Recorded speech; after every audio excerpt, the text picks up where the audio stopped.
नमस्कार दोस्तों, आपका स्वागत है आपके अपने YouTube चैनल देवज्ञान कोर्स में। जो भी student NM GNM BSc nursing के एग्ज़ाम दिए थे और फर्स्ट राउंड काउंसलिंग में भाग लिए थे या जो भाग नहीं लिए थे उनके लिए एक अपडेट आया हुआ है। जैसा कि आप स्क्रीन पर देख सकते हैं, आपका सेकेंड राउंड और थर्ड राउंड काउंसलिंग के लिए NM GNM BSc नर्सिंग के लिए आपका डेट अनाउंस कर दिया गया है।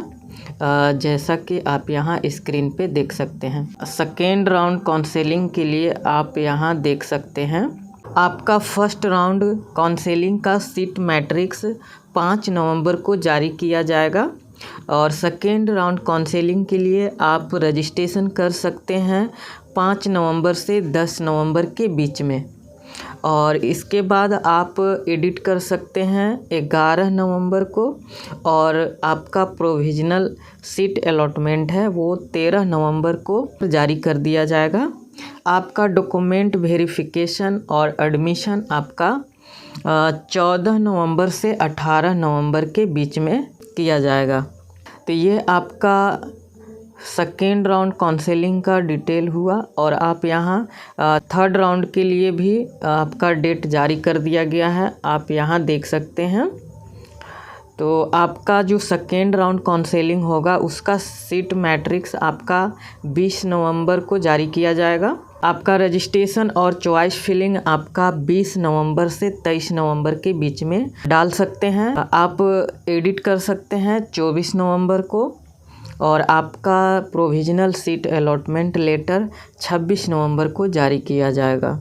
और आपका 27 नवंबर से 30 नवंबर के बीच में आपका डॉक्यूमेंट वेरिफिकेशन और एडमिशन आपके कॉलेज में होगा। नेक्स्ट आप देख सकते हैं आपका फ़ी कितना लगने वाला है, आप यहाँ देख सकते हैं। तो जनरल EWS BC1 BC2 के लिए 400 रुपये लगने वाले हैं, और फीमेल ऑल कैंडिडेट और SC ST के लिए 250 रुपया लगने वाला है। जो भी candidate NM GNM BSc nursing के सेकेंड राउंड काउंसलिंग में भाग लेने वाले हैं तो वो सबसे पहले आप 5 नवंबर का इंतज़ार कीजिए, जब आपका फर्स्ट राउंड काउंसलिंग का सीट मैट्रिक्स जारी कर दिया जाएगा। तब उसके बाद आप सेकेंड राउंड काउंसलिंग के लिए रजिस्ट्रेशन और आप सीट चॉइस फिलिंग डालिएगा और अपना कॉलेज प्रेफरेंस। और यदि सीट मैट्रिक्स आने में लेट होता है तो आप थोड़ा इंतज़ार कर लीजिएगा, क्योंकि 5 नवंबर को नहीं आएगा तो 6 नवंबर तक आपका फर्स्ट राउंड काउंसलिंग का सीट मैट्रिक्स जारी कर दिया जाएगा। तो सीट मैट्रिक्स से आपको ये फ़ायदा होने वाला है कि सबसे पहले तो आपको ये पता चलेगा कि आपका कितना सीट खाली है, NM हो या GNM या BSc नर्सिंग हो, तो आपका टोटल सीट कितना खाली है और किस किस कॉलेज में खाली है वो आपको इस सीट मैट्रिक्स से पता चलेगा। तो आप उस सीट मैट्रिक्स के अनुसार ही अपना सीट देखिएगा कि आपका NM में कितना खाली है और GNM में कितना खाली है और BSc नर्सिंग में कितना खाली है। और इसके अलावा आपको कॉलेज का नाम भी पता चलेगा कि किस कॉलेज में कितना सीट खाली है, जैसे कि रिम्स में कितना खाली है और आपका सदर में कितने खाली हैं। तो ये आप सीट मैट्रिक्स से पता कर सकते हैं। आप सीट मैट्रिक्स को देखकर अपना CML रैंक के अनुसार जितने भी सीट खाली होंगे उसके अनुसार आप तुलना करके आप खुद पता कर सकते हैं कि आपको सीट अलॉटमेंट होगा कि नहीं होगा। फर्स्ट राउंड काउंसलिंग में जिनका CML रैंक अच्छा होगा उन लोग पहले ही एडमिशन ले चुके होंगे। तो आप अपने हिसाब से देखिएगा कि जितना सीट खाली है उसके हिसाब से ही प्रेफरेंस डालिएगा। और दूसरी बात कि आपको ये भी पता चलेगा कि किस कॉलेज में कितना सीट खाली है। सबसे ज़्यादा सीट जहाँ खाली होगा आप उस कॉलेज को ही सबसे पहला प्रेफरेंस पे रखिएगा। तो आप अपने CML रैंक के हिसाब से डिसाइड कर लीजिएगा कि आपका NM में कितना सीट खाली है और GNM में कितना सीट खाली है और BSc नर्सिंग में कितना सीट खाली है। तो आप उसके हिसाब से अपना कॉलेज प्रेफरेंस और सीट प्रेफरेंस देखकर ही आप काउंसलिंग में भाग लीजिएगा। और यदि आपका ज़्यादा CML रैंक होगा तो भाग लेना ही व्यर्थ है, क्योंकि फालतू का पैसा बर्बाद है। और नहीं तो आप अपने संतावना के लिए जितने भी कॉलेज हैं, जैसे मान लीजिए एनएम के लिए आप कर रहे हैं तो आप गवर्नमेंट कॉलेज आपका टोटल, एनएम के लिए टोटल गवर्नमेंट कॉलेज 10 कॉलेज थे, तो आप 10 कॉलेज के देख लीजिएगा लिस्ट कि किस कॉलेज में कितना सीट खाली है, तो आप 10 कॉलेज को प्रेफरेंस में डालिएगा। उसके बाद आप प्राइवेट कॉलेज का भी नाम इस बार डालिएगा। अगर जो एनएम करना चाहते हैं तो प्राइवेट से भी कर सकते हैं।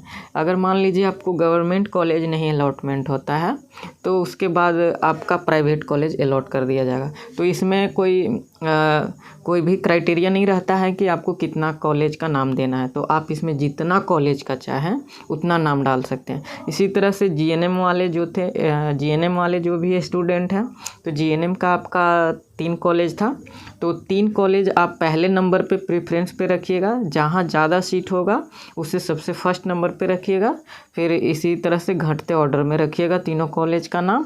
और उसके बाद आप प्राइवेट कॉलेज जहाँ आपके आसपास नज़दीक में पड़ता हो या आपके हिसाब से जो अच्छा कॉलेज हो उसका नाम फिर आप डाल सकते हैं। तो आपको कोई ना कोई कॉलेज ज़रूर मिल जाएगा। और तीसरा नंबर कि जो बीएससी नर्सिंग के लिए हैं, तो बीएससी नर्सिंग में तो बहुत कम सीट ही खाली होंगे, तो क्योंकि रिम्स में ही सिर्फ आपका बीएससी नर्सिंग का पढ़ाई होता है, उसके अलावा आपका प्राइवेट कॉलेज में होता है।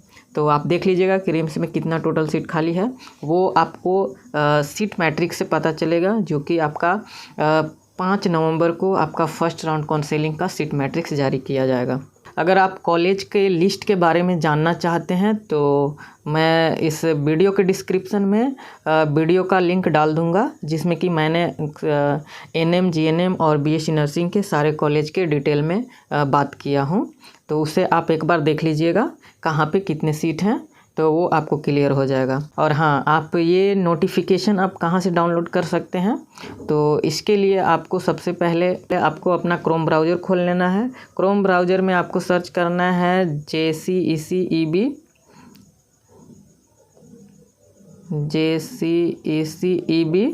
और उसके बाद सर्च कर देना है। सर्च करने के बाद आपको जो पहला वेबसाइट आएगा JCECB का ऑफिशियल, उस पर क्लिक कीजिएगा। क्लिक करने के बाद आपको ऑफिशियल पेज का होम पेज आपको कुछ इस तरह से दिखाई देगा। आपको यहाँ नोटिफिकेशन सेक्शन में आ जाना है, जहाँ आपको ये ऊपर के और चढ़ते हुए नोटिफिकेशन दिख रहे होंगे। तो ये जो पहला इम्पोर्टेंट नोटिफिकेशन सेक्शन है, इसमें आपको कंटिन्यू रीडिंग पे क्लिक करना है। क्लिक करने के बाद आपके सामने खुल के सामने आ जाएगा। तो आपका जो पहला नोटिफिकेशन है, यही आपका एनएम जीएनएम के लिए जो नोटिफिकेशन अभी हम आपको दिखा रहे थे, वो नोटिफिकेशन है। आपको यहाँ व्यू ऑप्शन पे क्लिक करना है। इस पे क्लिक करने के बाद आपका नोटिफिकेशन डाउनलोड होके सामने आ जाएगा, तो आप उसे डिटेल में पढ़ लीजिएगा। ऐसे तो जो भी नोटिफिकेशन में दिया हुआ था मैंने पूरा समझा दिया। उम्मीद है कि आपके सारे डाउट क्लियर हो गए होंगे, और जो भी पूछना होगा आप इस वीडियो के कमेंट में आप अपना जो भी प्रश्न होगा वो आप इस वीडियो के कमेंट में छोड़ सकते हैं। और हाँ, आप लोग से थोड़ा रिक्वेस्ट है कि आप लोग थोड़ा मुझे सपोर्ट कीजिए। सपोर्ट करने के लिए आपको कुछ करना नहीं है, बस इस चैनल को सब्सक्राइब कर लीजिए और बेल आइकन को प्रेस कर लीजिए, जिससे कि आपको अपडेट हमेशा मिलता रहे और थोड़ा मुझे भी सपोर्ट हो जाएगा। चलिए मिलते हैं फिर नेक्स्ट वीडियो में, तब तक के लिए धन्यवाद।